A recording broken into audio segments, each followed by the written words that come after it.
આવી રીતે ભગવાન મહાદેવની અનેક વંદનાઓ છે. એ વંદનાનો એક અનેરો મહિમા પણ છે. ભગવાન મહર્ષિ વેદવ્યાસ રચિત શિવ મહાપડ અંતર્ગત સૂત પુરાણજી પ્રયાગ તીર્થમાં ભગવાન મહાદેવની કથાનું ગાયન કરે છે. ધર્મક્ષેત્રે મહાક્ષેત્રે ગંગા કાલિંદી સંગમે પ્રયાગે પરમ પૂર્ણે બ્રહ્મલોકસ્ય વર્તમને. બ્રહ્મલોકના માર્ગ સ્વરૂપ પ્રયાગ તીર્થ છે, જ્યાં ગંગા યમુના और માતા સરસ્વતી જ્યાં નિવાસ કરે છે. પ્રયાગ તીર્થ કોઈ સામાન્ય તીર્થ નથી. દરેક તીર્થોમાં કોઈ રાજા હોય તો પ્રયાગરાજ છે. દરેક શિવલિંગોનો કોઈ રાજા હોય તો મહાબલેશ્વર છે, ચક્રવર્તી લિંગ છે. દરેક શિવલિંગોમાં કોઈ સેનાપતિ હોય તો મહાકાલેશ્વર છે. સર્વ તીર્થોનો કોઈ સદગુરુ હોય તો પુષ્કર રાજગુરુ છે, જ્યાં બ્રહ્માજી વિરાજે છે. ભારતના દરેક તીર્થોની યાત્રા કરો, પણ તીર્થોની યાત્રાનું ફલ પુષ્કર જવા માત્રથી પ્રાપ્ત થાય છે. આપણે દરેક તીર્થોની યાત્રા ન કરી શકીએ, પણ પુષ્કર રાજ બ્રહ્માજીના દર્શન કરી લઈ એટલે દરેક તીર્થોની યાત્રાનો ફલ પ્રાપ્ત. આ તીર્થોનો પણ તીર્થોમાં મહિમા છે. પ્રયાગ તીર્થનો મિત્ર કોણ? તો કે માધવ, વેણી માધવ તેના મિત્ર છે. આ આખું પ્રકરણ છે પ્રયાગ તીર્થનું, જ્યાં સુતેલા હનુમાન છે. ભારદ્વાજ ઋષિનો સુંદર ત્યાં આશ્રમ છે. યાજ્ઞવલ્ક મહારાજે જ્યાં ભગવાન રામજીની કથાનું ગાયન કર્યું હતું, અને શિવ મહાપણ કથા પણ સુત પુરાણજીનું શયનકાદિ મહાત્માનો સુંદર સંવાદ છે. દરેક મહાત્માઓ સુત પુરાણને કહે, હે સૂત મહાભાગ, વ્યાસશિષ્ય નમસ્તુતે અદ્ભુતયમ કથાતા વર્ણિતામ. અદ્ભુત ભગવાન શંકરજીની કથાનું વર્ણન કરો. એક એક શ્લોક મહાદેવની પૂજા છે, એક એક શ્લોક શંકર ભગવાનનું આરાધન છે. સંપૂર્ણ શિવ મહાપણ દેવલિપિ દેવભાષા સંસ્કૃતમાં છે. પણ આપણા દેશની રાષ્ટ્રભાષા જો સંસ્કૃત હોત તો જેવી રીતે આપણાથી હિન્દી બોલી શકીએ છીએ, હિન્દી સમજી શકીએ છીએ, તેવી રીતે આપણે સંસ્કૃત પણ બોલી શકતા હોય ને સંસ્કૃત પણ સમજી શકતા હોય. આપણા ધર્મગ્રંથો બધા જ દેવલિપિ સંસ્કૃતમાં લખાયેલા છે. આજે કોઈ વડીલ માતાજી પ્રશ્ન કરતી હતી કે મને સંસ્કૃતના શ્લોક બોલતા નથી આવડતું, સંસ્કૃતમાં સ્તુતિ કરતા નથી આવડતું, તો એનું ભાષાંતર ગુજરાતીમાં વાંચી લો તો ચાલે? એટલે ચાલે. આપણે સંસ્કૃત બોલી ન શકીએ, વાંચી ન શકીએ, તેનું ભાષાંતર હોય તેનો પાઠ કરી લેવાનો. કોઈ પણ સ્તુતિ હોય, કોઈ પણ અષ્ટક હોય, કોઈ પણ સ્તવન હોય, એ આપણે સંસ્કૃતમાં ન બોલી શકીએ તો તેનું ભાષાંતર આપણી માતૃભાષામાં લખાયેલું હોય તો તેની અંદર બોલી શકાય છે. તો દરેક મહાત્માઓ, દરેક ઋષિ મુનિઓ સૂત પુરાણને કહે છે, શયનક ઋષિને કહે છે, હે સૂત પુરાણજી, સૂત મહાભાગ વ્યાસ શિષ્ય નમોસ્તુતે અદ્ભુતેયં કથાં तात વર્ણિત કૃપયા વર્ણિત કૃપયા. અમારા સૌ પર કૃપા કરી નારદજીની કથાનું વર્ણન કરો. નારદજીએ તપ કર્યું, તપનું અભિમાન એવું નારદને, અભિમાન શાંત ન થયું. અભિમાન યુક્ત પોતાની પ્રશંસા કરે છે. જો આપણી ઓળખાણ આપી વસ્તુ અલગ છે, આપણી સ્વયંની પ્રશંસા કરવી એ મોટો દુર્ગુણ છે. ઘણા માણસો પોતાની બહુ જ પ્રશંસા કરતા હોય છે, અને પ્રશંસાને પ્રેમ પણ ન કરો. કોઈ માણસ પ્રશંસા કરતો હોય તે સાંભળવાનો બહુ પ્રયાસ ન કરો, કારણ કે આપણી પ્રશંસા, આપણા વખાણ એ અહંકારને જન્મ આપે છે. ભગવાન શંકરજીએ નારદને કહ્યું કે નારદજી, વિષ્ણુ ભગવાન તમારી પ્રશંસા કરે તો એ સમયે વાતને બદલવાનો પ્રયાસ કરજો. પણ નારદજીની પ્રશંસા જ્યારે વિષ્ણુ ભગવાને કરી ત્યારે નારદજી બહુ પ્રેમપૂર્વક સાંભળે. વિષ્ણુ વાક્ય મિતિ શ્રુત્વા, વિષ્ણુ ભગવાનના મુખમાંથી મધુર મધુર વાક્યો સાંભળી નારદજીના અહંકારમાં વૃદ્ધિ થઈ, અને અહંકારથી ભરેલા નારદજી વિચરણ કરતા કરતા માયા નિર્મિત નગરમાં પહોંચે છે. માયા નિર્મિત નગરમાં ગયા છે. શિલનિધિ રાજા રાજ કરે, તેની પુત્રી છે વિષ્ણુમોહિની, તેની સાથે પરણવાનો વિચાર કર્યો છે. ભગવાન વિષ્ણુ ભગવાન પાસે રૂપની માંગણી કરી છે અને વિષ્ણુ ભગવાન પાસે રૂપ લઈ અને વિષ્ણુમોહિનીને પરણવા જાય છે. ભગવાન મહાદેવના ગણો બાજુમાં બેઠેલા છે, નારદજી ઉપર હસી રહ્યા છે. નારદજીનું ધ્યાન તો પડી રહ્યું છે પણ નારદજી મૌન રહ્યા છે. ત્યારે ભગવાન શંકરજીના ગણોએ કહ્યું છે, નારદજી તમારા માટે તો શું બોલીએ અમે. અને શંકર ભગવાનના ગણો નારદજીને કહે છે કે નારદજી આપનું મુખ તમે તલાવડીમાં જુઓ, સરોવરમાં ની તલ્લીપ શું, આપનું મુખ તમે તલાવડીમાં જુઓ. બહુ વિસ્તારમાં પાણી ભરેલું તેને સરોવર કહેવાય, થોડામાં પાણી ભરેલું તેને તલાવડી કહેવાય છે. તલ્લીપ શું. હે નારદ, મહાદેવના ગણો નારદને કહે છે, હે નારદ મુનિ ત્વં હિ. નારદજી જ્યારે ભગવાન શંકરજી પાસે ગયા ત્યારે મહાદેવજીએ નારદજીને કહ્યું, હે તાત નારદ. તાત મતલબ પિતા તુલ્ય, મૂર્ધન્ય, સદગુરુ તુલ્ય, પ્રાતકાલ યાદ કરવા જેવું વ્યક્તિત્વ, તેને તાત કહેવાય છે. શંકર ભગવાન પાસે નારદજી ગયા તો શંકર ભગવાને કહ્યું, હે તાત, હે નારદ. એ જ નારદ વિષ્ણુ ભગવાન પાસે ગયા ત્યારે વિષ્ણુ ભગવાને કહ્યું, હે તાત, હે નારદ ત્વમ શૃણુ. કેટલું મોટું સન્માન આપ્યું છે વિષ્ણુ ભગવાને, કેટલું મોટું સન્માન આપ્યું છે શંકર ભગવાને. પણ આજે ભગવાન મહાદેવના ગણો જ્યારે નારદજીની પાસે બેઠા છે, નારદજીને અહંકારી જોયા છે, નારદજીને કોઈ લાલચ કરતા જોયા છે, ત્યારે ભગવાન મહાદેવના ગણોએ નારદને તાત નથી કહ્યા. હે નારદ મુનિ ત્વમ, હે નારદ મુનિ ત્વમ. કેટલું સુંદર શબ્દોમાં આમ રચના છે. હે નારદ, હે નારદ મુનિ ત્વં હિ. તાત નીકળી ગયું, માણસ નીચે ઉતરી ગયો. વૃથા મદન મોહિત. તમે મિથ્યા મોહ કરો છો. શા માટે તમે અહંકાર કરી રહ્યા છો નારદ? તમારું મુખ જરા જોવો, તમારું મુખ કેવું છે. તલ્લીપસુ સ્વમુખં પશ્યન વાનરસ્યૈવ ગર્હિતં. વાનરસ્યૈવ ગર્હિતં. તમારું મુખ વાંદરા જેવું લાગે છે. અને તમે જોજો, અભિમાની માણસ હંમેશા વાંદરા જેવો જ લાગે.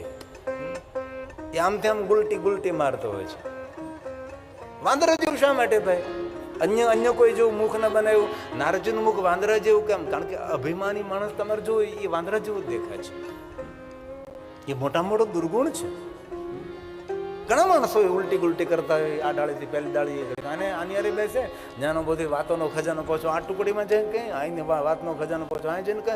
આવા ઘણા લોકો ઉલટી ગુલટી મારનાર હોય છે. અને આવા લોકોથી બહુ સાવધાન રહેવું. દ્રષ્ટાંત શાસ્ત્રની અંદર એક દ્રષ્ટાંત છે, દ્રષ્ટાંત નિધિ નામનું એક શાસ્ત્ર છે. એમાં દ્રષ્ટાંતો છે બધા આવા. એમાં દ્રષ્ટાંત દ્રષ્ટાંત દ્રષ્ટાંત દ્રષ્ટાંત શાસ્ત્ર સંમત દ્રષ્ટાંત હોય, લૌકિક દ્રષ્ટાંત હોય, બોધાત્મક દ્રષ્ટાંત હોય, રૂપક દ્રષ્ટાંત હોય, કાલ્પનિક દ્રષ્ટાંત હોય, અલગ અલગ અલગ અલગ બહુ સારા દ્રષ્ટાંતો હોય છે. એની અંદર એક દ્રષ્ટાંત છે, એક કૂતરો જંગલમાં ભૂલો પડી ગયો. તે કૂતરાને ડર તો લાગતો હતો કે હું જંગલમાં ભૂલો પડ્યો, વસ્તીની વચ્ચે હું રહેનારો, આ ઘનઘોર જંગલ, જંગલનો રાજા સિંહ આવી જશે, મારું ભક્ષણ કરી જશે, મને મારી નાખશે, હું શું કરીશ? બહાર નીકળવા માટે પ્રયાસ કરતો હતો કૂતરો, પણ બહાર નીકળવાનો કોઈ રસ્તો જડતી નહીં હતો. અને એમાં સામે સિંહ દેખાણો, તરાડ મારી અને કૂતરો ડરી ગયો. પોતાના સ્વ બચાવ માટે કૂતરો જોર જોરથી બોલવા લાગ્યો છે, હું ભલે દેખાવમાં કૂતરો છું પણ એક સિંહને મેં ફાડી ખાધો છે. હવે જો બીજો સિંહ આવશે તેને પણ હું છોડીશ નહીં. ભલે દેખાવમાં હું કૂતરા જેવો લાગુ છું પણ સિંહને હું છોડતો નથી. ગમો હિંસક અને ભયંકર, એટલે બહુ આમ યુકો પડઘા બહુ પડે છે. ગમે તેવો સિંહ આવશે તો પણ હું તેનું ભક્ષણ કરી દઈશ. એક સિંહને તો મેં મારી નાખ્યો છે, બીજો સિંહ જો આવશે તો તેને છોડીશ નહીં. આવી ગર્જના કરવા લાગ્યો છે. જંગલનો રાજા ભલે પણ જંગલના રાજાને હું છોડીશ નહીં. એટલે પેલો સિંહ આવતો હતો એ ડરી ગયો. ખરેખર હોઈ શકે છે. ધીમે ધીમે સિંહ પાછા ડગલા ભરવા લાગ્યો છે. કૂતરાએ જોઈ લીધું કે સિંહ મારાથી ડરવા લાગ્યો. કૂતરો જોર જોરથી બોલવા લાગ્યો છે. એક સિંહને મારી નાખ્યો છે, બીજો સિંહ જો આવે છે તેને પણ છોડીશ નહીં હું. ભલે ગીરનો રાજા, જંગલનો રાજા કહેવાતો હોય, ભલે હું દેખાવમાં કૂતરા જેવો છું, પણ સિંહને છોડતો નથી, તેને ફાડી ખાઈશું. પેલો સિંહ વધારે ડરી ગયો એટલે ધીમે ધીમે ધીમે પાછો જવા લાગ્યો. અને કૂતરો પોતાના સ્વ બચાવ માટે આવું પ્રવચન કરતો હતો, જોર જોરથી બોલતો હતો. એમાં એક વૃક્ષની ડાળ ઉપર બેઠેલું વાંદરું એ સાંભળી ગયું. ગુલાટ મારતો મારતો સિંહ પાસે ગયું. આવા ઘણા હોય છે. સિંહને જઈને કહે છે, અરે તમારો તો કેવી તાકાત, તમે એક તરાડ પાડો છો, જંગલના પક્ષીઓ બધા મૌન થઈ જાય, જંગલના બધા પ્રાણીઓ બધા સંતાઈ જાય, અને તમે કૂતરાથી ડરીને પાછા ભાગવા લાગ્યા છો. તમે શા માટે ડરી રહ્યા છો? એ તો કૂતરો છે. કૂતરો કોઈ દી સિંહ ના ફાડી ખાય? આ વાંદરાએ ચુગલી કરી. સિંહ કહે છે, વાંદર સાચી વાત, અરે હું કોઈ દી જૂઠું બોલું? એ તો કૂતરો જયારે જોર જોરથી બોલતો હતો ત્યારે એની ઉપર બેઠો હતો, હું સાંભળી ગયો એટલે તમને સંદેશ આપવા આવ્યો છું. એ તો કૂતરો છે. સિંહ કોઈ દી કૂતરાથી ડરે? ચાલો મારી સાથે, હું તમારી સાથે આવું. અને વાંદરું સાથે અને સિંહ સાથે. કૂતરો સમજી ગયો કે આ વાંદરાએ ઉલટી ગુલટી કરી છે. નજદીક આવ્યા, વાંદરો સાથે છે, સિંહ પણ કૂતરા તરફ આવી રહ્યો છે. કૂતરાએ પોતાનું પ્રવચન બદલી નાખ્યું છે. એક સિંહને ફાડી ખાધો અને બીજો સિંહ આવતો હતો, એને પણ મારે ફાડી ખાવાનો હતો. પેલા વાંદરાને ક્યારનો મોકલ્યો છે કે સમજાવીને તો મારી પાસે લાવતે ને. ઓલા સિંહે વાંદરાને સામે જોયું, તું મને સમજાવીને કૂતરા પાસે લઈ જાય છે એમને. સિંહે વાંદરાનો સ્વીકાર કરી નાખ્યો છે.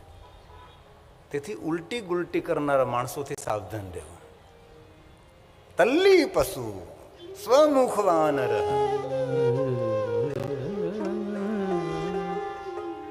દ્રષ્ટાંત સમજવું બહુ જરૂરી છે. દ્રષ્ટાંત સમજવા માટે પણ શું જ જોઈએ, તો દ્રષ્ટાંત એ સમજી શકાય છે.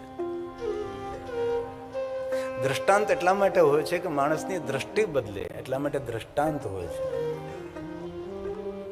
નારદને શિવજીના ગણોએ કહ્યું તમારું મુખ વાંદર જેવું છે, એટલે નારદને ક્રોધ આવ્યો. અને એ નારદે ક્રોધયુક્ત શિવ ગણોને શ્રાપ આપ્યો કે તમે ભયંકર રાક્ષસ થશો. આ કથા જગ પ્રસિદ્ધ કથા છે. આ કથા અનેક વાર સાંભળી હોય છે, તો આ કથાનો વિસ્તાર કરવાની કોઈ જરૂર નથી રહેતી. અને ક્રોધયુક્ત નારદજી ભગવાન વિષ્ણુની પાસે જાય છે. વિષ્ણુ ભગવાનનો અનાદર કરે છે અને કહે છે તમે નારાયણમાંથી નર રૂપ ધારણ કરજો, નારી વિયોગના દુઃખ તમારે ભોગવવા પડશે. તેથી વિષ્ણુ ભગવાનનું નારાયણમાંથી નર રૂપે અવતાર થાય, જેને આપણે ભગવાન શ્રી રામ કહીએ છીએ. નારદજીના શ્રાપથી ભગવાન શિવજીના બંને ગણો રાવણ અને કુંભકર્ણ થાય છે. એ કથા શિવ મહાપુરાણ કથાના પ્રારંભમાં છે, પણ એ કથાનો વિસ્તાર કરવાની બહુ જરૂર નથી રહેતી. નારદનો ક્રોધ શાંત થાય છે. ભગવાન વિષ્ણુને આગળ ક્ષમા યાચના કરે છે નારદજી. પણ તે સમયે ભગવાન મહાદેવના ગણો નારદજીની ક્ષમા યાચના કરવા આવે છે અને કહે છે કે નારદજી આપે અમને કહ્યું કે અમે રાક્ષસ થશું, અમે રાવણને કુંભકર્ણ થશું, દુનિયાના દુર્ગુણ અમારામાં રહેશે, પણ અમારું કલ્યાણ કઈ રીતે થશે? ત્યારે નારદજી કહે છે તમે મહાદેવના ગણ છો, દુનિયાના દરેક દુર્ગુણો તમારામાં રહેશે, પણ તમારામાં એક સદગુણ રહેશે કે તમારા હૃદયમાં ભગવાન મહાદેવ પ્રત્યે અનહદ ભક્તિ રહેશે. અને ભગવાન વિષ્ણુ સ્વયં રામ રૂપે ધારણ કરી અને ભગવાન રામ દ્વારા તમારું કલ્યાણ થશે. અહીંથી ભગવાન રામજીની કથાનો પણ પ્રારંભ થાય છે. રાવણ અને કુંભકર્ણની કથાનો પણ પ્રારંભ થાય છે. પણ બંને કથાઓમાં આપણે નથી જવાનું, આપણે ભગવાન મહાદેવની કથા ગાવાની છે. તેથી નારદજી ભગવાન વિષ્ણુજીને કહે છે ભગવાન શંકરજીએ મને બહુ સમજાવ્યું, પણ મેં શંકરજીની વાત ન માની. તમારી આગળ મારી પ્રશંસા કરવાની મને ના કહી તો પણ આપને આગળ મારા સ્વયંની મેં પ્રશંસા કરી. આપની માયાથી હું ભ્રમિત થયો ભગવાન. મહાદેવના ગણોને મેં શ્રાપ આપ્યો ભગવાન, તમારો પણ મેં અનાદર કર્યો, મેં ક્રોધ કર્યો. હવે મારા હૃદયમાં સંતાપ જાગી રહ્યો છે. ત્યારે ભગવાન વિષ્ણુજી કહે છે નારદજી, ક્રોધ અજ્ઞાનતાથી ઉત્પન્ન થાય છે, અભિમાનથી ક્રોધ વધે છે. નારદ, ક્રોધ એ ચાંડાલ છે. ક્રોધને કટુ વાક્યો સાથે ઘનિષ્ઠ સંબંધ હોય છે નારદ. જ્યારે ક્રોધ આવે ત્યારે તેનું મુખ ખુલી જાય, આંખ અને કાન બંધ થઈ જાય છે નારદ. અત્યંત ક્રોધી વ્યક્તિ આંખ હોય તો પણ તેને અંધ સમજો નારદ. ક્રોધનું તોફાન વિવેકનો જળમૂળમાંથી નાશ કરે છે નારદ. ક્રોધ જીવનને નષ્ટ કરે છે નારદ. શિવ મહાપડ ગ્રંથમાં ભગવાન મહાદેવજીએ મહાકાલીને ક્રોધ ઉપર પ્રવચન કર્યું છે. મહાકાલી જ્યારે શાંત નહીં થતા હતા, અસુરોને સંહાર કરી, દેવતાઓની રક્ષા કરી, પણ મહાકાલીને શાંત થવું અતિ મુશ્કેલ હતું. જ્યારે પ્રહલાદની રક્ષા માટે ભગવાન વિષ્ણુએ નૃસિંહ રૂપ ધારણ કર્યું ત્યારે પણ નૃસિંહ ભગવાન શાંત નહીં થતા હતા. નૃસિંહને શાંત કરનારા ભગવાન શિવ છે. અને ભગવાન શિવજી નૃસિંહને જ્યારે શાંત કરે, જ્યારે નૃસિંહની ખાલ ઉતારી લે છે, ને ભગવાન શિવજી પોતાના અંગ ઉપર એ નૃસિંહ ચામડું ધારણ કરે, સિંહનું ચામડું ધારણ કરે છે. એ ભગવાન નૃસિંહ અવતારની પણ એક યાદ છે. અહીંયા ભગવાન વિષ્ણુજી કહે છે નારદ, ક્રોધ કરવાથી પુણ્યનો ક્ષય થાય છે. ક્રોધ કરવાથી આપણા પુણ્યો જતા રહે છે. આજના મનોવૈજ્ઞાનિક ડોક્ટરો પણ કહે છે ક્રોધ કરવાથી રોગ પ્રતિકારક શક્તિ માણસની ઓછી થઈ જાય છે. એક ક્ષણવાર ક્રોધ કરવાથી 72 કલાક સુધી કરોડરજ્જુમાં કંપન રહે છે. તેથી જે માણસ વાતમાં ક્રોધ કરે છે જલ્દી ગરડો થઈ જાય છે. ક્રોધ રૂપનું ભક્ષણ કરે છે. તેથી કથા સાંભળતા દરેક માણસે નિર્ણય લેવો જોઈએ કે કોઈ પણ વસ્તુ થાય માણસે ક્રોધ નહીં કરવો જોઈએ. યુદ્ધને મિલિટરી અંદર તેના મિલિટરી મેનોને શીખવવામાં આવે છે કે શાંત રહીને યુદ્ધ કરવાનું છે. ક્રોધ કરીને યુદ્ધ નથી કરવાનું. ક્રોધ કરવાથી માણસ યોગ્ય લક્ષ્ય સુધી પહોંચી શકતો નથી. યોગ્ય જગ્યાએ બોમ્બ ફેંકવો હોય, યોગ્ય જગ્યાએ બંદૂક ફોડવી હોય, ગોળી નિશાન કરવું હોય તો પણ શાંત કરવું પડે મન. શાંત મન એ જ લક્ષ્ય સુધી પહોંચી શકે છે. ભગવાન શંકરજીએ મહાકાલીને ક્રોધ ઉપર બહુ પ્રવચન આપ્યું. ભગવાન શંકરજી તો ત્યાં સુધી કહ્યું કે કોઈને ક્રોધ આવતો હોય અને ક્રોધી માણસને સ્પર્શ કરી તો પણ પવિત્રાકરણ કરવું પડે છે. ક્રોધને ચાંડાલ કહ્યો છે. ક્રોધ કરવાથી આપણું તેજ ઓછું થાય, ક્રોધ કરવાથી યાદશક્તિ ઓછી થાય છે, ક્રોધ કરવાથી જીવનમાં ઘણા બધા નુકસાન થાય છે. ભગવાન વિષ્ણુજીએ નારદજીને કહ્યું કે નારદ, આપ તો મુનિઓમાં શ્રેષ્ઠ છો. મુનિ સતમહ નારદ, મુનિઓમાં શ્રેષ્ઠ તમે છો. તમને તો શું હું કહું નારદ. આપના હૃદયમાં સંતાપ જાય. ક્રોધ સંતાપને આમંત્રણ આપે છે. ક્રોધ કરવાથી, કોઈને શ્રાપ આપવાથી આપણા પુણ્યનો ક્ષય થાય છે. નારદજી, થોડું દુઃખ સહન કરી લેવું, પણ કોઈને શ્રાપ નહીં આપવો જોઈએ. તમે ભગવાન મહાદેવના ગણોને શ્રાપ આપ્યો, તમે કેટલું મોટું પુણ્ય કર્યું હતું, તમારા પુણ્યનો ક્ષય થયો નારદજી. અને આપણે પણ આપણા જીવનમાં ધ્યાન રાખવું, કોઈને શ્રાપ ના આપવો. જેને આપણે કોઈને શ્રાપ આપીએ ત્યારે આપણા પુણ્યનો ક્ષય થાય છે. ઘણા માણસોને બીજાને શ્રાપ આપવાની બહુ જ આદત હોય છે, ભૂલથી પણ નહીં. જ્યારે આપણે કોઈને શ્રાપ આપીએ ત્યારે આપણા પુણ્યો જતા રહે છે. ભગવાન શંકરજીએ દક્ષ મહારાજને કહ્યું કે દક્ષ મહારાજ, બીજા માટે જેવું ચિંતન આપણે કરીએ છીએ એવું આપણા માટે ફલિત થાય છે. તેથી એવો વ્યવહાર ન કરવો જે બીજા માટે દુઃખનું કારણ બને. જેવો વર્તાવ બીજા સાથે કરીએ એવો વર્તાવ આપણા માટે ફલિત થાય છે નારદ. તેથી શુભ ચિંતન કરવું નારદ, ભગવાન શંકરજી દક્ષ મહારાજને કહ્યું. અને ભગવાન મહાદેવે સ્વયં કહ્યું છે દક્ષને કે દક્ષ મહારાજ, એ બ્રહ્માંડનો પ્રારંભ આકાશમાંથી, પાતાળમાંથી, કોઈ દિશા અંદિશામાંથી બ્રહ્માંડનો પ્રારંભ નથી થતો. બ્રહ્માંડનો પ્રારંભ જ્યાં આપણી ઉપસ્થિતિ છે, જ્યાં આપણું અસ્તિત્વ છે, ત્યાંથી બ્રહ્માંડનો પ્રારંભ થાય છે. જેથી જે બોલીએ છીએ બધું જ આપણાથી પ્રારંભ થાય છે. તેથી દક્ષ મહારાજ, શુભ બોલવું, શુભ વિચારવું. આજના ચિંતનકારો પણ એ જ કહે છે, અમે જ્યાં સારું વિચારવું, સારું બોલવું, બીજા માટે જે વિચારીએ છીએ, બીજા માટે જે બોલીએ છીએ આપણા માટે ફલિત થાય છે. ભગવાન વિષ્ણુજી નારદને કહે છે, નારદજી, તમે શ્રાપ આપ્યો તેથી તમારા હૃદયમાં સંતાપ જાગ્યો છે.